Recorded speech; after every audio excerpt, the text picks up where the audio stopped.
Last Sunday, we studied the parable of the sower who went out to sow, and how some of the seed fell on the path, some fell on rocky places, some fell among thorns, and some fell on good soil.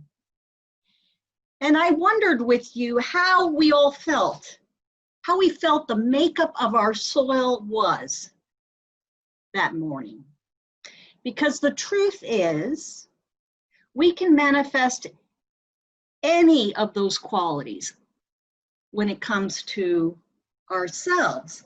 We can be like the path, where it feels like we don't even get a chance. We can feel like we're in rocky soil. We're starting out strong, but we can't develop good roots, and so we burn out. We feel burned out and exhausted, withered. Some of us can feel like we're in thorny soil, that we're being choked by anxiety and fear. And then, of course, we can feel like at this time we're in good soil and we're feeling supported and nurtured.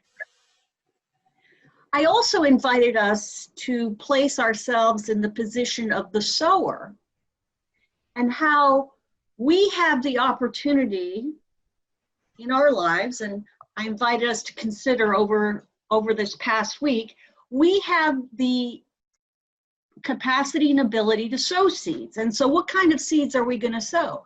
Are we going to sow seeds of kindness or generosity?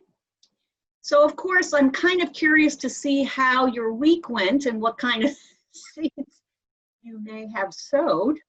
And perhaps we can share that in our virtual coffee hour. This morning, we find ourselves with another seed parable. Today, this parable describes a person who sowed good seed in their field. But then, things go sideways. Weeds appear. What? How did that happen? I follow the rules. I pay my taxes. I recycle. I'm attentive to the needs of others. In fact, I even volunteer at the soup kitchen. What is it with all these weeds? What is it with the police and their response to the protesters? What is it with all these people who won't wear their masks? How did this happen? Where did all these weeds come from? And who is responsible? Will you pray with me? Gracious God, help us to become masters of ourselves so that we might become the servants of others. Take our minds and think with them. Take our lips and speak through them. Take our hands and work with them. And take our hearts and set them on fire with your Spirit. Amen. So in our parable, the landowner immediately suspects the work of sabotage. There's an enemy. There must be someone responsible for the weeds. And who is the enemy? New Testament theologian Bill Loader says the following, quote, "A sense that there is an enemy marks many societies, religious and otherwise. It is almost as though we need an enemy, an other, against whom to define ourselves. This need will sometimes sustain images of enemies, even create enemies for survival. There's them, and there's us. This is the stuff of prejudice. And religion is often exploited to hold the prejudices in place. Who is the enemy? Who's responsible for all these weeds? That's what I want to know. A landowner sows a field full of seed, wheat to be exact. And the wheat grows, but so too does another crop, weeds, or darnel to be exact. It's a species of rye grass, and it looks almost exactly like wheat, at least, especially in the beginning, it looks exactly like wheat. So there we have it.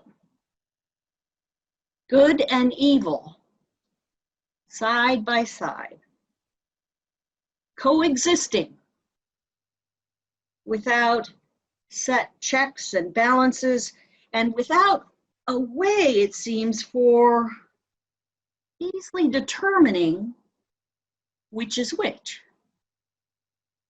which is the good and which is the bad. And yet, a decision has to be made, right? We've got all these weeds here. What are we going to do? Pull up the weeds? Or let both the darnel and the wheat grow together? Good and evil, side by side. Who's responsible?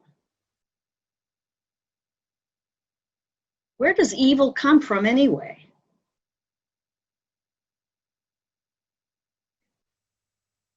And is evil really so easily recognized? I mean, we'd like to believe so. I'd like to believe so. Yeah, I can spot evil when I see it, or bad. But these are some of the questions I think that Matthew is, his parable here is raising. And like, what is evil and how can I identify it? Or what is bad or wrong? I don't know, this makes me really uncomfortable. Because you know what, if I'm really, really honest,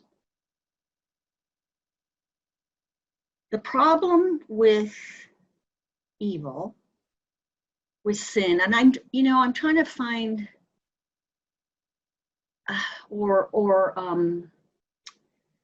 there's probably many words for this.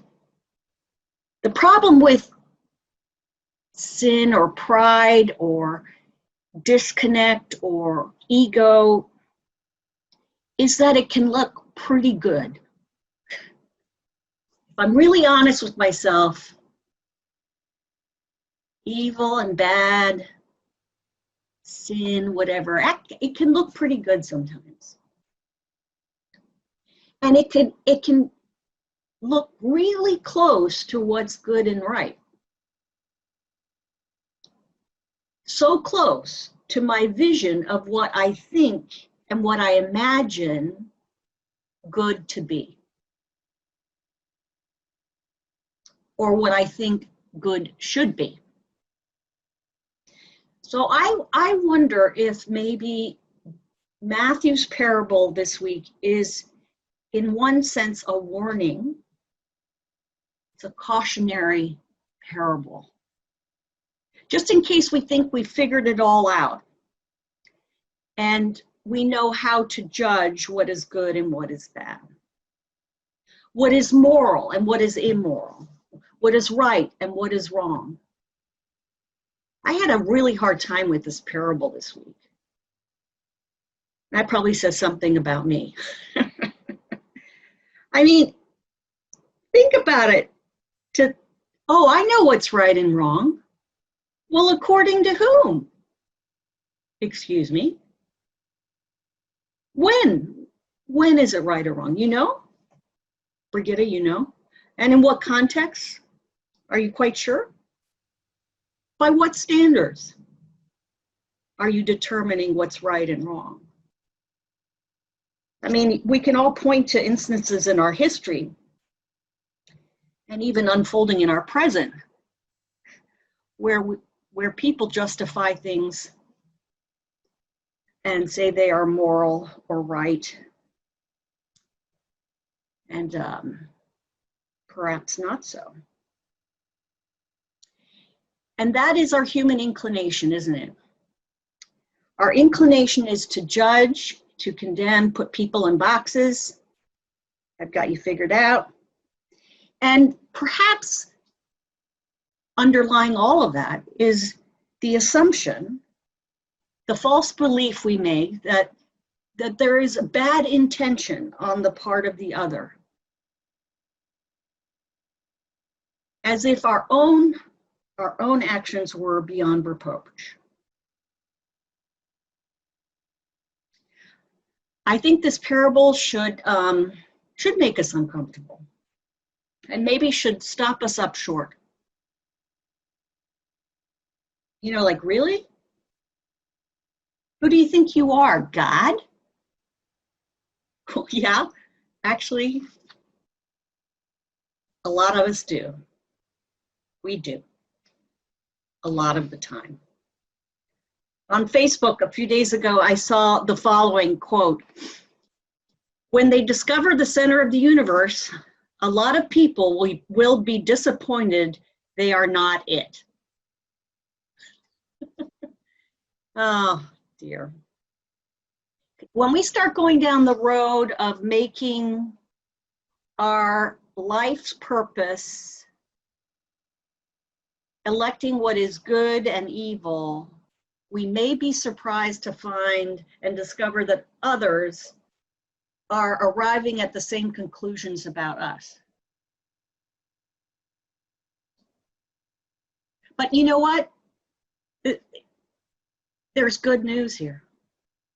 There's really good news. In the end, the parable promises that this is actually God's job, not our job.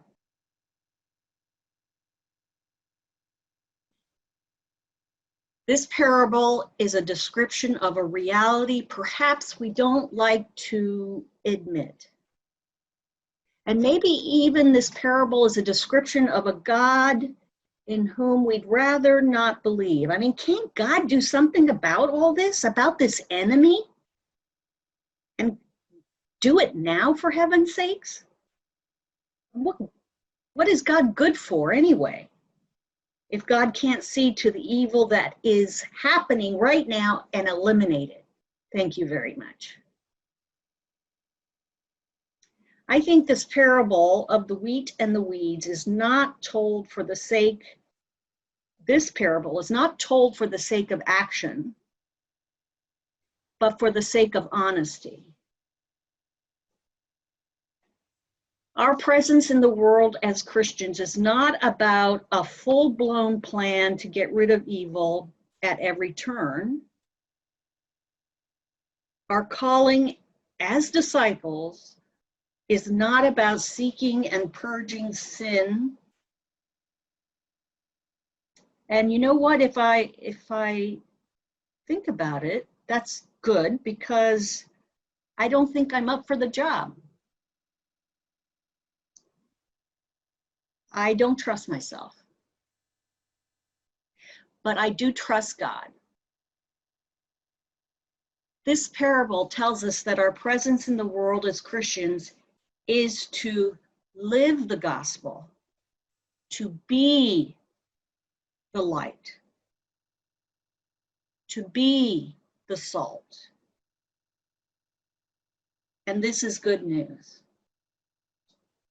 This parable calls us to be light when the darkness seems like it's gonna surely snuff us out, to be salt when blandness and conformity are always the easier paths. And I know you're wondering, well, aren't we called to call out evil? To resist the forces that would deprive those who hunger and thirst for righteousness? To make sure that those who mourn are comforted? to uplift the poor? Yes, absolutely, absolutely. And yes, that's probably a reading for another day and a message for another day. Today, this parable invites us to start with ourselves and to look at ourselves honestly. Wheat and weeds, growing up together. Perhaps in this instance, we can take our cue from Matthew's vision of God, Emmanuel. I am with you to the ends of the age. We're called to be, and in order to be, we trust that God is with us. Thanks be to God. Amen.